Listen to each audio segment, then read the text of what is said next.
tell, then you see the road. I'm out to my soul into the size. Whenever the smoke clear out of my face and my picture perfect. Do it. Hello and welcome back, fellow anime lovers, to Cypherfics. I am delighted to have you join us once again in the world of fanfiction and fantasy. This is the 9th part of, What If BEN10 Meets the Boys? Special note, this fanfic is written and a masterpiece of fan62 on fanfiction.net. Do check and support the author too. Now smash the like, share and subscribe button for more. Also press the bell icon so that you never miss such great parts. Thanks for the introduction. Now let's dive into the world. With Chip and the Queen. No. The Queen, formerly the Mother Chip, screams as she knows what's happening. Outside. Kimiko and Elena were looking at each other weirdly wondering what was going on. Then Kimiko saw the possessed people's heads shake and blood streaming down their noses. Quickly she pulled Elena into a hug so most of her face was in her shirt and away from the people whose heads starting exploding with a splat. Back with Chip. The two were still locked together. Why would you do this? The Queen demanded to know. There's no programming to destroy yourself for the mere hope things will get better. You're behaving just like a human. She spits with venom. What's so wrong with that? Chip replies. Outside. The chips not possessing people begin to spark up and explode. With Chip. Feeling his time coming to an end, with only seconds left he digs into his memory banks. Flashback. The world is black until it suddenly sparks to life as Chip looks to see Victor Validus looking back at him with a small blue vial. Then speaking into his computer that was recording he said, unaware Chip was processing this. Chip 39 test is partially successful with the use of just a drop of compound V. Study confirms my original hypothesis that the programming we found from Professor Percival Doc's journals was too sophisticated for his time.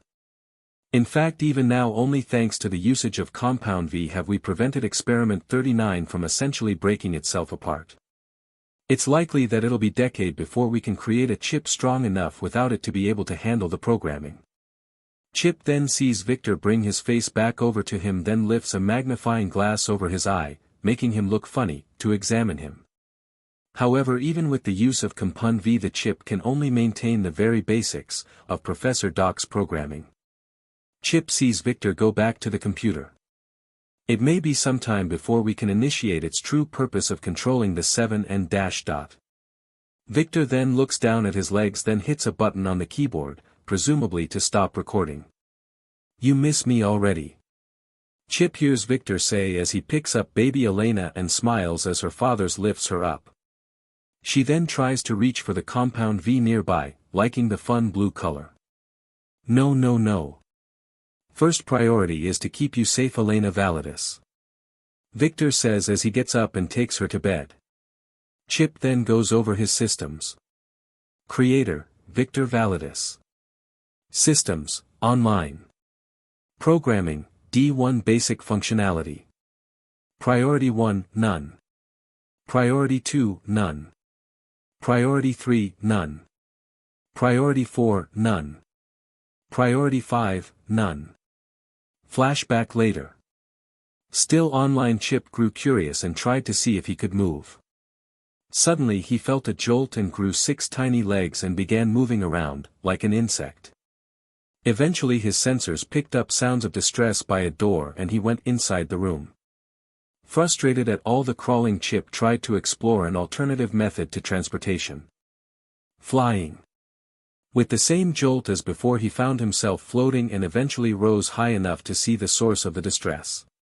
He saw the same infant squirming making noises and movements that signified it was upset. Chip then flew closer to examine what prevented his creator from finishing his work. Only he had to back up as the infant's hand tried to swat him. Chip kept trying for several times and while the noises of distress stopped the movements didn't. Every direction he tried to come in from he had to back away to avoid a limb hitting him. Soon the infant began giggling as it tried to reach for him. Looking around Chip saw the room was decorated pink with books, as well as plastic furry and objects designed for entertainment. On the wall was a name. Elena. Chip then replays the last thing he heard his creator say, then goes back over his systems. Suddenly, Priority 1 changes. Priority 1, protect Elena Validus. Flashback later. Elena is staring at Chip as she plays on the ground with her toys, as he learned. She then crawls over to a water dropper that fell to the ground containing the blue substance known as Compound V. Quickly analyzing the possible consequences, Chip deemed it dangerous for her. But as he was about to, he was suddenly trapped in a glass force field. Tink tink tink tink was heard as Chip tried to break through the glass. Amazing. He heard Victor say in the background, but he paid no attention. His goal was to protect Elena Validus. What are you doing?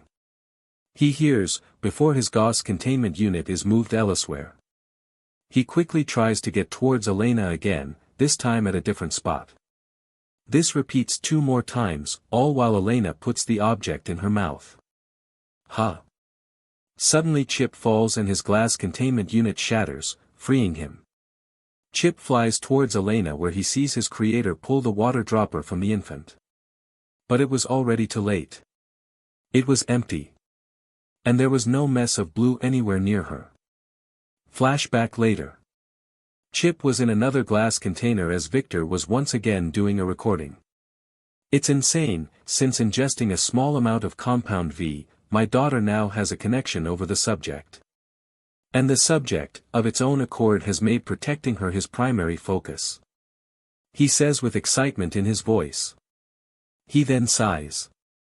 Unfortunately, that means the original purpose of Operation Strings is now impossible to implement, at least at this stage. Taps his desk. Since it appears the program allows the chip to essentially think on its own, we will never be able to use it to have control over Vought's heroes. Lucky pricks. Then goes to turn Chip off. Flashback later. Chip awoke after being shut off for an undetermined amount of time off. He's totally free from any container and stares at Victor, who has a sad expression as he sits in his chair looking at a picture of his daughter. He sighs. Guess this is it. Looks around his home office lab, then with a soft chuckle as he looks at something say. I loved those movies growing up, never thought it would actually happen to me. Sighs again and turns back to the picture. Fulfill priorities 3, 4, and 5. He instructs. Priority 3, terminate Victor Validus. He does just that. Quickly going his skull after picking up enough speed and spinning to quickly drill through his skull, into his brain and through the other side in just 0.17 seconds to inflict minimal pain. Priority 4, upload program. Then after Victor limply slumped to the floor, he went to the computer and uploaded program to a Vought server marked Atero Dominatus. Priority 5, destroy all research data pertaining to Operation Strings, and Priority 4. This Chip did with full success. After this he waited until Gabriella came in and shut him down. Flashback years later. Chip was slowly coming only, he saw a black shoe, but when he was 100% activated he couldn't see anyone. He then did a diagnostic on him and found he had 2 priorities. Priority 1, protect Elena Validus. Priority 2, locked until contact. He tried to break out but he was still in a glass container. Am I hearing things? Chip. Heard in his central processing unit. Anyone there? Chip asked, hoping he had some sort of communication. Eventually a girl found him and picked him up. Cool. She said in amazement. I'm Elena. She said with a smile. Flashback later in the tunnels. Elena just finished running, who knows how many miles in some old tunnels the ghost dropped her in. She leaned on the wall and tried to catch her breath. Chip flew in front of her face and suddenly she smiled, then started laughing. He then asked what she was laughing at. I don't know. She replied with giggles. I just feel like it. Flashback Ben's apartment. As Ben was asleep on the couch, Elena opened the window and smelled the sweet polluted air of New York. Smell that. Freedom. She tells Chip, then adds. You saved my life. I'll never be able to repay you. Flashback walking back from Harrygasm. That was totally disgusting. Ben comments as they walk in a general direction. Totally. Elena agreed with shivers, turns to Chip. You're lucky you can erase your memories. They continue to walk. Why would they do that? Ben asks. I saw on a show that people do those things 'cause nobody ever loved them or liked them and whatever. Elena tries to answer, but struggles to remember. Good thing we have enough love here to go around, am I right, Chip? She adds, turning to him with a smile. Flashback Ben and Company vs. Kevin Chimera. Elena and Kimiko were trying to pasta sauce for spaghetti. Is it supposed to bubble like that? Elena asked, looking into the pot, but as Chip was about to tell her no. It blew up and splattered sauce everywhere. Guess that sauce really was the bomb.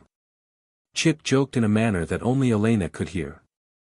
Elena soon began giggling and Kimiko simply smiled as they glanced at each other. "Aw man, I love you guys." Elena randomly comments, just as she hears the boys pull up. Flashback over. Chip and the Queen could feel the self-destruct sequence coming. It was designed to work from the bottom up, so they could each feel when it was about to get them. Like an executioner's blade coming down, only slowly. No! The Queen screamed as their bodies glowed and soon they were obliterated. With Kimiko and Elena.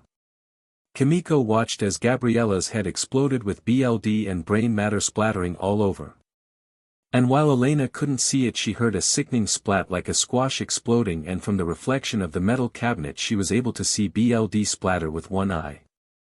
Goodbye. She heard Chip say to her just a second before. Elena closed her eyes, shoved her face further into Kimiko's shirt and let tears stream down. Kimiko reacted as best she could. Keeping the position she was in, Kimiko walked slowly outside the lab. Doing all she could to keep Elena from seeing this. All while the song still played. We didn't start the fire. It was always burning, since the world's been turning. We didn't start the fire. No, we didn't light it, but we tried to fight it. We didn't start the fire. It was always burning, since the world's been turning. We didn't start the fire. No, we didn't light it, but we tried to fight it. With Edgar. Stan Edgar was watching Ben fight the Seven with an unreadable expression. Like Captain Holt from the 99th Precinct. Wink. He soon received a call on his work phone and picked up after the first ring. I see. He responded. I'll handle it myself, don't worry Madeline. Hangs up, then calls a security team, the best money can buy. Captain, there's a situation a few floors below me. Handle it. He orders and hangs up. He then leans back in his chair as he resumes watching Shifter surprise the Seven. Again. He then notices another letter on his desk. More frequent these days. He thinks as he opens it up and smells. Then chuckles. You son of a b. He says before burning the letter in the trash. With the boys. And Frenchie were aiming their rifles down their ends of the hall, waiting for either Vought or a soup to come. Huey meanwhile was in one of the old empty conference room with the bomb. Did you find anything yet? Shouts, rifle still aimed. No. Butcher tells him as he combs through the files. Most of this F ain't sorted and is just progress reports. He informs as he tosses another paper to the floor, in a very quickly growing pile. Hey, does he want some help? Huey asks, poking his head out towards Frenchie.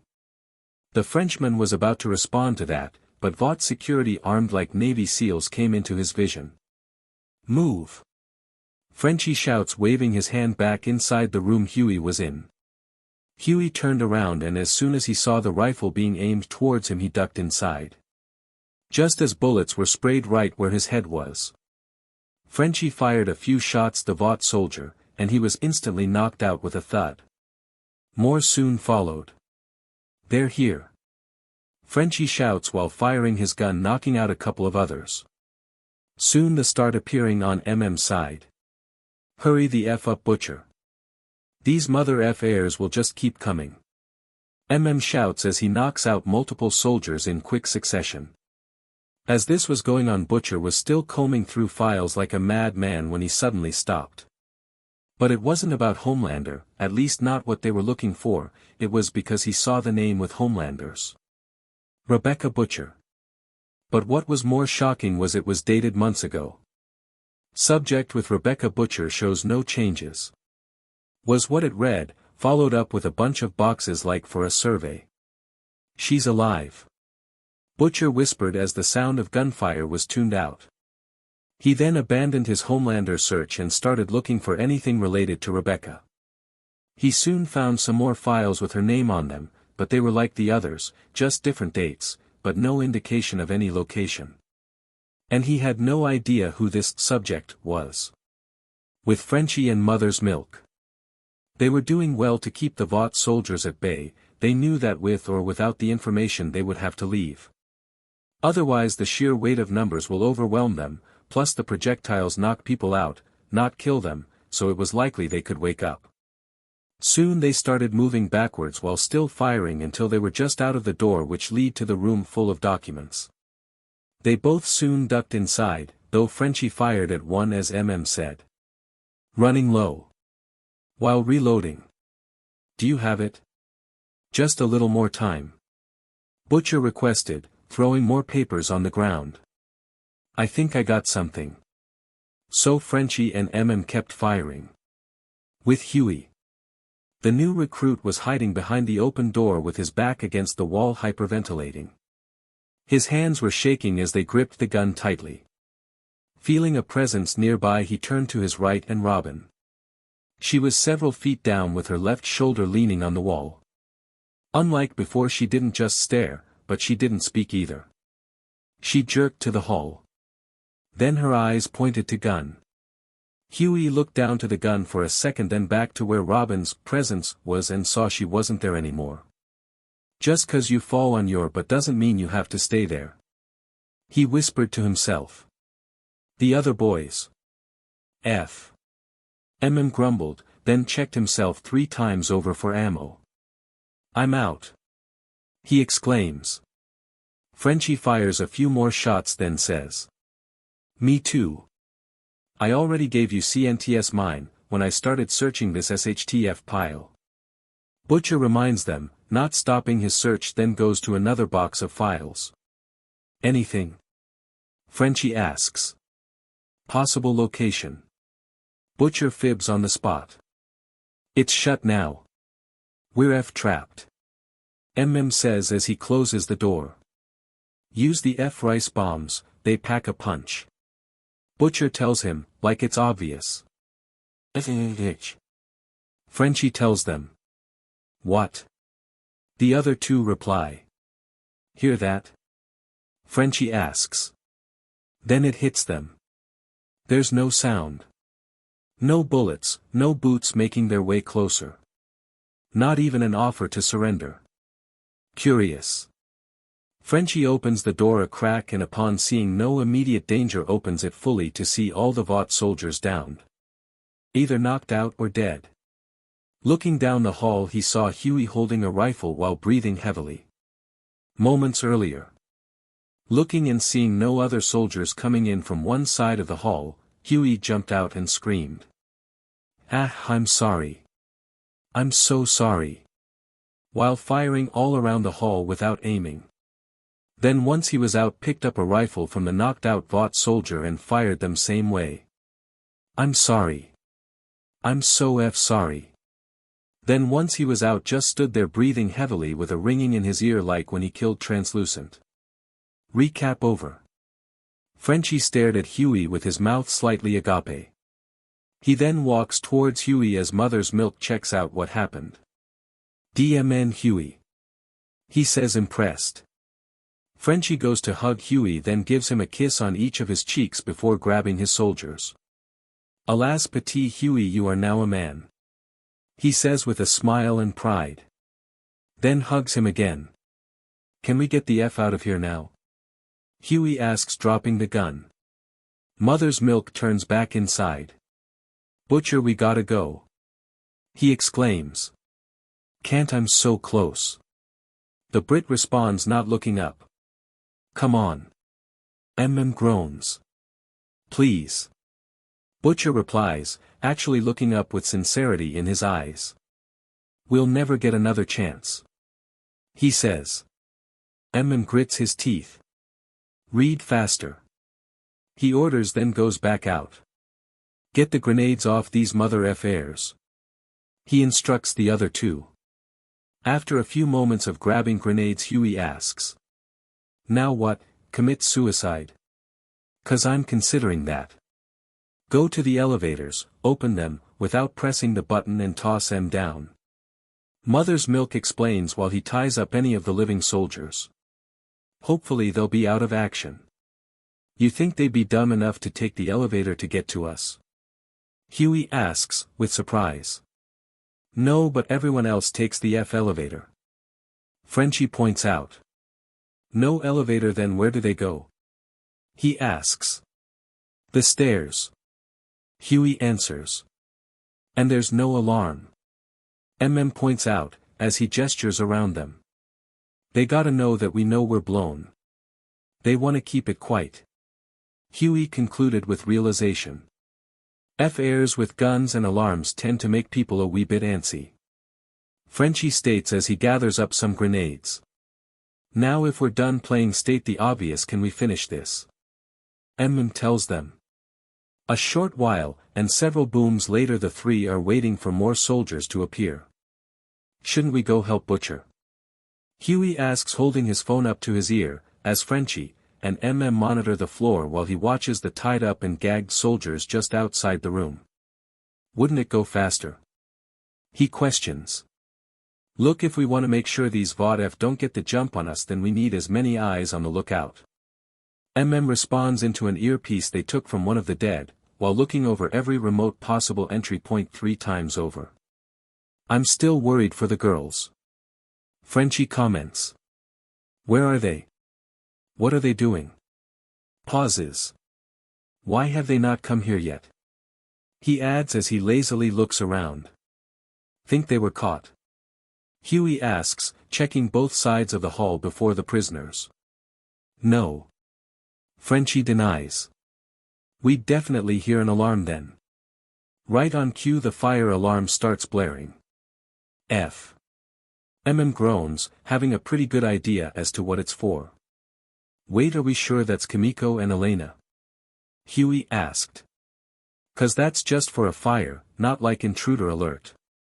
Don't matter, 'cause soon they'll have to evacuate this section of the tower. And they won't need to be quiet to deal with us. Points out. A short while later, Frenchie checks one of the stairwells and at first sees nobody coming up or down. Then he catches movement coming from above and catches a glimpse of someone coming. He can tell it's only one caused by the sound and how it echoes. Going back inside, he waits as the steps get closer and closer. Then when they're real close, Frenchie pops out and points his gun at the back of his head. Don't move, tête de node. He orders, and the man stops. Hands up and turn around. The man does this and reveals his face. FSHT. Frenchie gasps, as he stares at Stan Edgar. I take this to mean my team failed. The CEO simply says. How disappointing. He sighs. Scene cut.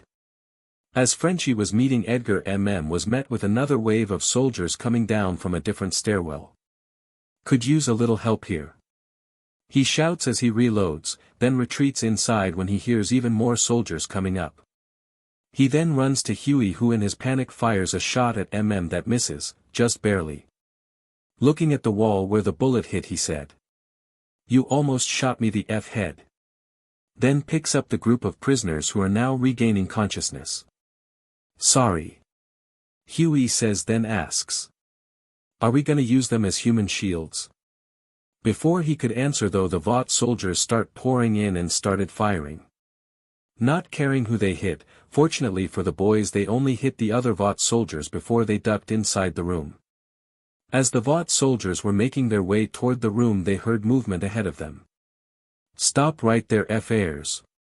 A French-accented man called out, before Frenchie, behind Edgar with a gun pointed to his head. "Back up or I'll blow this piece of SHT's head off," he orders. Soon the Vought soldiers start backing up until they are out of the hallway. The situation changes when your boss is the hostage. Huey and poke their heads out and look to see their new prisoner. "Holy F." Gasped as they realized who it was. "Is that who I think that is?" Huey asks. "I take it you didn't plan for this." The CEO guesses. "What the F is going on?" Butcher asks from inside the room. Short while later. Edgar was now inside the room with Butcher and pointing their guns at him. While Huey and Frenchie kept a lookout for any more soldiers. "Well, ain't it our lucky day?" Butcher says, slightly pleased with the capture. "Really?" Edgar asks with total calmness.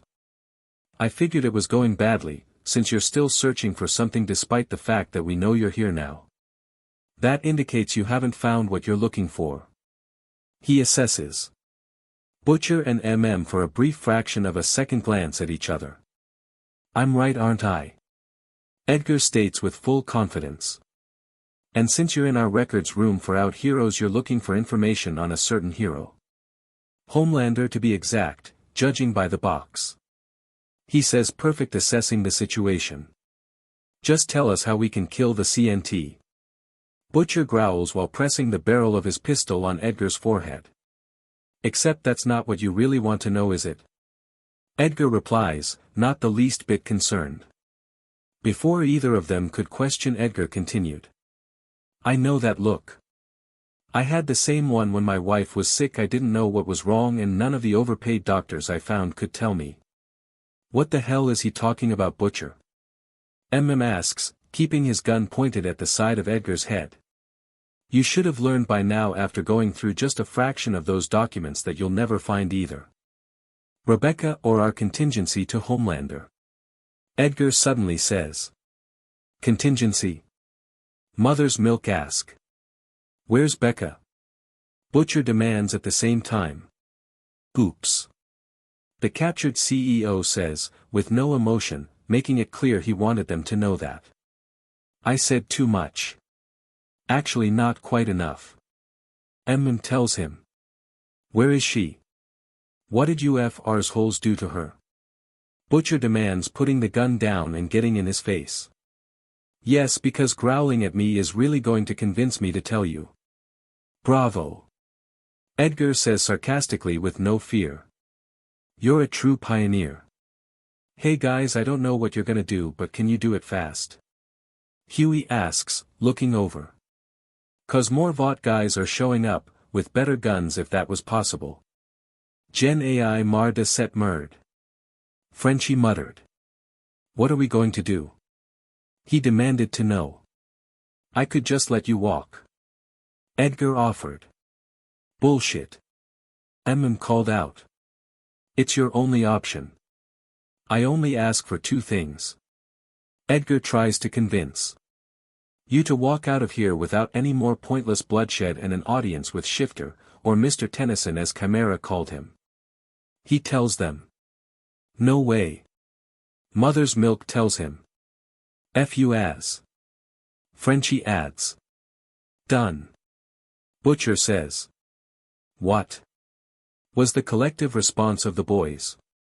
"But you gotta tell me where the F my wife is." Butcher told him. "Excellent." Edgar says with boredom. "Rebecca is on Kraken Island, 500 miles north of Darwin, Australia." "Kraken Island?" Huey said with confusion. "Never heard of it. It was a small piece of dirt that my uncle had to die on." Frenchie said with malice. Huey turns to who add. "Used to be a French prison there. Do we have a deal?" Edgar asks. "Give me something on Homelander. Then I'll consider it." Butcher tells him. The CEO just shakes his head. That's not how this works. While I'm more than happy to rid myself of that parasite, I also need to think about what happens after he's gone. He tells them. If he goes out, stock drops considerably, so I need a replacement. You think Shifter will help you in your F-lot stock problem? Butcher asks with a chuckle. That's rich. All I ask is a meeting. The prisoner reminds them. Putting a puppet in power is easy, unfortunately none of the puppets we have are as popular as Shifter. I know the odds are small that he'll join us, but I'd be an idiot not to try. Pause. And one doesn't get to the position I am from the bottom without being smarter than everyone else around them. He adds with total seriousness. Once you hold up your end, I'll give you the secret to bringing down Homelander. Now, Edgar continued. Do we have an accord? Butcher and everyone just look at him sternly. Beep beep beep beep beep beep beep beep beep. They all started to hear a beeping from out of nowhere. Well, that's peculiar. Edgar says while looking around, just as confused as the boys. Listening to the beeping, Frenchie found an box that was dustier than all the rest. It was on a bottom shelf and in the back. Unlike the other boxes, it wasn't labeled with numbers. It just had a 2 letters on it, HW, on it.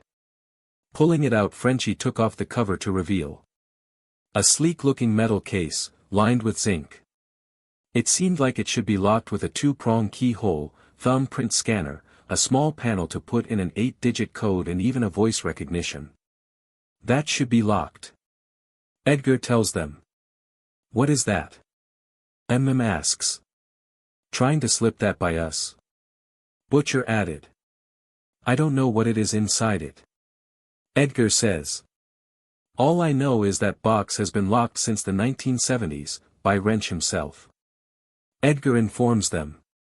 Nobody knows what's in it, and until now I thought it was locked. And we didn't even try to open it since it was set to explode if any one of the passwords or protocols were not put in, if someone tried to bypass them. Or if someone tried to force it open. So who could open it? Huey asked. Wrench. Edgar answered. Only he could, and he's been dead for almost 50 years. Frenchie began to open the case slowly, but as it cracked open he received a small green shock. Ah! He exclaimed in surprise and slight pain. This forced the case to close, and soon all the green lights indicating it was open were turned red. F. Wonderful. Edgar says. The biggest break we ever could have had, and you screwed it up. Hey, how are we getting out of here? Huey reminded them. Deal. Butcher said out of the blue. You get your meet and greet, we get the case and get on our merry F way. Very well. Edgar agreed. Not like we could open it anyway. Doubt you could. Scene cut. Outside the records room, Vought soldiers were waiting for the signal from Stillwell. Until the door opened and their boss, Stan Edgar, came out. Do not fire. Edgar simply tells them, then gestures to the men on one side of the hall. All of you this side now. And they follow his orders. You are to let them pass, understand? Soon after, Butcher and Mother's Milk inch their way out, guns point. They're then followed by Huey carrying the metal case and Frenchie, the latter of whom used the former as cover to quickly slip into the room to set the timer for the bomb before running out. The boys tensely back away into the secret doorway they used before. That was thankfully out of sight of Edgar and his goons. As they start heading downstairs, they hear gunfire from above. Then a second later, a body was tossed straight down. Edgar? Butcher questions, as they all stayed up hearing gunfire and screams. Nah. Replies. 'Cause why let us go here, and why not have any guys on the downstairs? Shoo. Frenchie tells them, and they realize the commotion above them stopped. They then heard the sound of slow footsteps. Mon cœur. Frenchie calls out. It's just us. Elena says as they reveal themselves. Elena has a blank look on her face, whilst Kimiko is covered in BLD, we were walking down when Kimiko walked into like a dozen bot guys. She took care of them. She told them plainly, her eyes giving that infamous 1,000-yard stare. Kimiko then takes off her BLD-stained jacket and wipes the inside of it on her face in an attempt to get rid of the BLD. But is only partially successful. Here. Huey says, offering his jacket for her to wear, and she nods in appreciation. Then without a word the girls begin walking down, followed by Frenchie and Huey. But as Butcher is about to go with them, MM stops him. We ain't done yet. He warns them, goes down ahead of him. Several minutes later there's a loud boom with Ben while all this was going on. Homelander landed in front of the hole, then took to the sign that was above. It read, New Aviation Exhibit. SHT. Homelander gritted just before several missiles fired from a black-green striped McDonnell Douglas F-4 Phantom II. The jet that flew out of there at nearly Mach 2 and straight up. Once he recovered, Homelander flew straight up and after it. While still flying vertically up, the 7-liter tried to use his heat vision to bring down the alien-absorbed jet. But Ben responded, flying horizontally and heading towards the ocean to avoid it. After adjusting himself, Homelander again tried to Ben, but it was proving difficult. But not impossible. As they going over the water, Homelander seemed to be gaining on him, and soon he was close enough so his heat vision couldn't miss. Just like Ben planned. Before Homelander could fire, Upgrade lived up to his name and enhanced the jet so Ben could go over Mach 2.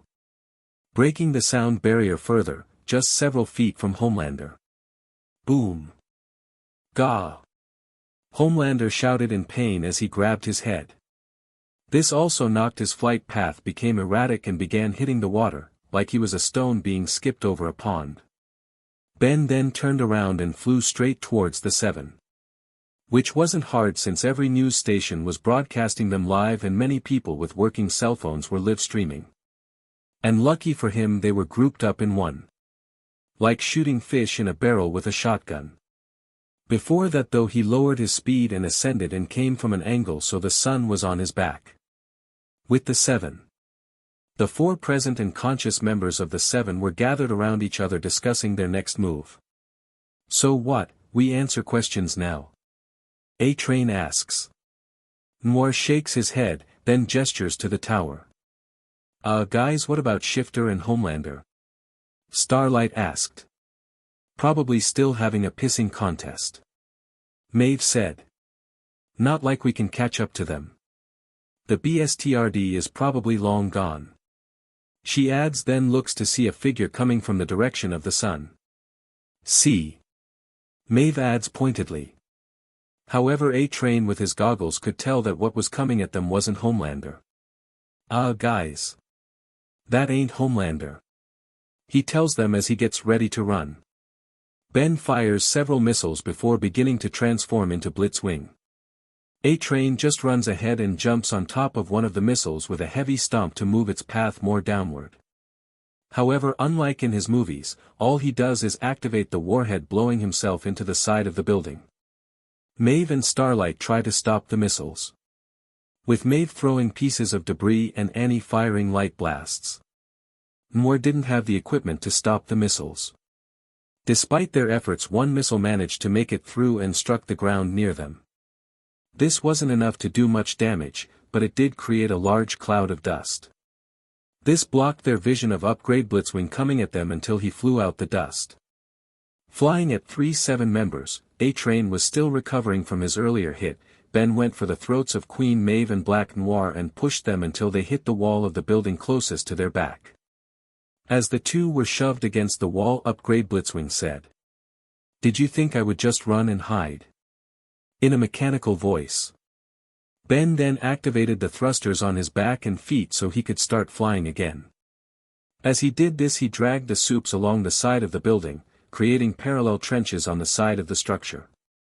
Homelander by now had mostly recovered from the close-range sonic boom and was flying like a maniac to get some payback. Upgrade Blitzwing, using the enhanced radar he had, saw him coming, so he simply let go of the 2 soups and changed course. As the Vought soups were starting to fall, Moore reached for his belt and fired a grappling device at the wall of the build, and another at Maeve. So they were just hanging around. As Upgrade Blitzwing was flying towards Homelander, both seemed to get ready to hit each other. Except Ben, copying a move from Pokémon's Sinnoh series, began spinning so as they were about to collide. The force of the spin allowed Ben to narrowly dodge.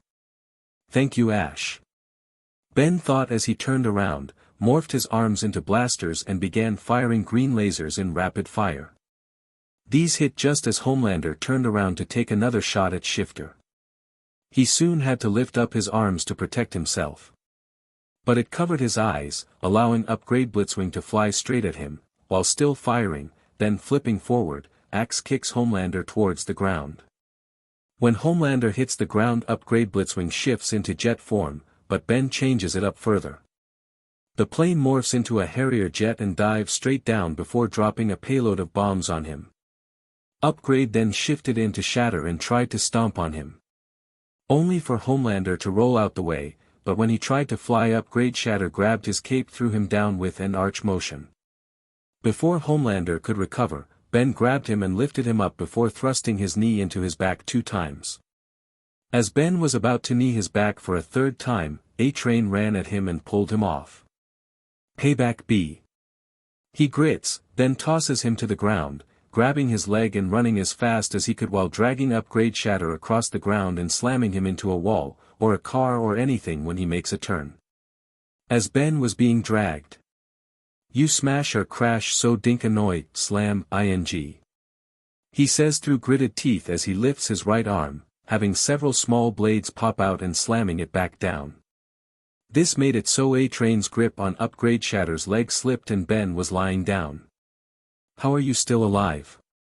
You blew up a rocket at your feet," he asks, noting A-Train's torn costume and even one of lenses of his goggles has a crack.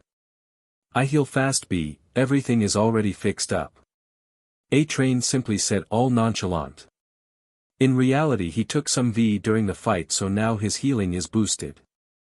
As Ben gets back up he says, "Except the part that's really wrong with you." Then lifts up his left arm and shifts it into a cannon and fired.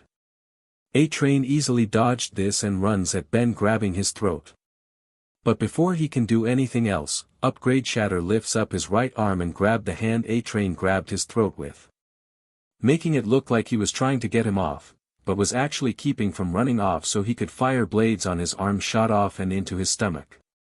Most were caught with the plastic chest piece, but one hit just below and A-Train grunted in pain. Ben then kicks him where the metal is sticking out, pushing A-Train off him and the blade deeper in. "Gah!" A-Train screams in pain, grabbing where the metal is lodges. "Looks like you got a flat," Ben says, before stepping forward and stomping on his foot. A-Train again grunted in pain, and once more when Ben head butted him. Though this slightly backfired on Ben and made him slightly dizzy. "Gotta remember not to do that," he tells himself while rubbing his head. A-Train meanwhile grabbed the metal in his stomach, then after breathing quickly for a few seconds pulled it out. "FSHT," he said in pain. Before Ben could press his advantage he was hit in the back by Starlight's light blast. Turning around he then had to cross his arms to block several explosive pellets Noir threw at him. Then as he uncrossed his arms he had to grab one of Maeve's fists that was about to punch him. "I get why Baby of Steel and Running Man can keep going, but shouldn't you guys be done now?" Ben questions with general curiosity. "You do know you're the real bad guys, right?" Upgrade Shatter adds, before flinging Maeve's arm away, then backflipping into his Harrier jet form and flying away. With Homelander, not too long after. Queen Maeve, Starlight and A-Train then looked to where he flew off, breathing heavily, the fight starting to take its toll. Black Noir is starting to feel tired too, but his expression is unreadable. "He's wearing us down," Starlight states obviously. "No SHT Sherlock," A-Train replies with venom. "He's coming back," he points out as he sees their leader and Shifter flying back towards him. Ben was now an F-22 Raptor and was being chased by Homelander,